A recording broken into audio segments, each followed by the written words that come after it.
إن ربكم الله الذي خلق السماوات والأرض في 6 أيام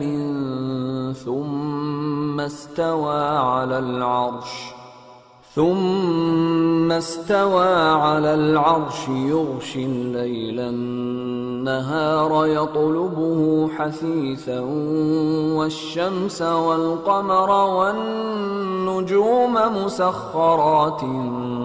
بأمره ألا له الخلق والأمر تبارك الله رب العالمين ادعوا ربكم تضرعا وخفية إنه لا يحب المعتدين ولا تفسدوا في الأرض بعد إصلاحها وادعوه خوفا وطمعا إن رحمة الله قريب من المحسنين وهو الذي يرسل الرياح بشرا بين يدي رحمته حتى إذا أقلت سحابا ثقالا سقناه لبلد ميت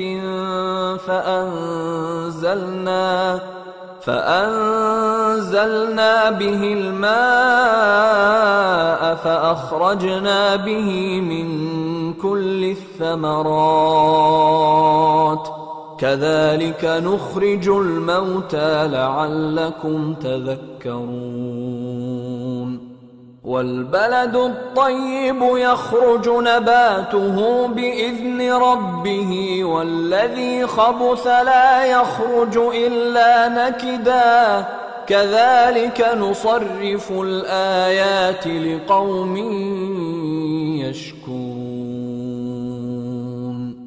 کچھ شک نہیں کہ تمہارا پروردگار اللہ ہی ہے جس نے آسمانوں اور زمین کو 6 دن میں پیدا کیا، پھر عرش پر جلوہ افروز ہوا۔ وہی رات کو دن کا لباس پہناتا ہے کہ وہ اس کے پیچھے دوڑتا چلا آتا ہے، اور اسی نے سورج اور چاند اور ستاروں کو پیدا کیا، سب اس کے حکم کے مطابق کام میں لگے ہوئے ہیں۔ دیکھو سب مخلوق بھی اسی کی ہے اور حکم بھی اسی کا ہے۔ اللہ رب العالمین بڑی برکت والا ہے۔ لوگوں اپنے پروردگار سے عاجزی سے اور چپکے دعائیں مانگا کرو، وہ حد سے بڑھنے والوں کو دوست نہیں رکھتا، اور ملک میں اصلاح کے بعد خرابی نہ کرنا، اور اللہ سے خوف رکھتے ہوئے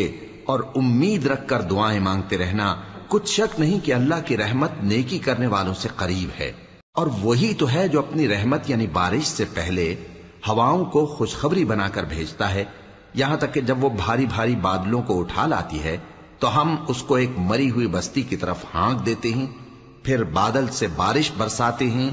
پھر بارش سے ہر طرح کے پھل پیدا کرتے ہیں۔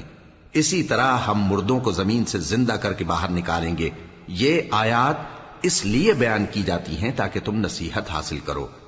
اور جو زمین پاکیزہ ہے اس میں سے سبزہ بھی پروردگار کے حکم سے نفیس ہی نکلتا ہے، اور جو خراب ہے اس میں سے جو کچھ نکلتا ہے ناقص ہوتا ہے۔ اسی طرح ہم آیتوں کو شکر گزار لوگوں کے لیے پھیر پھیر کر بیان کرتے ہیں۔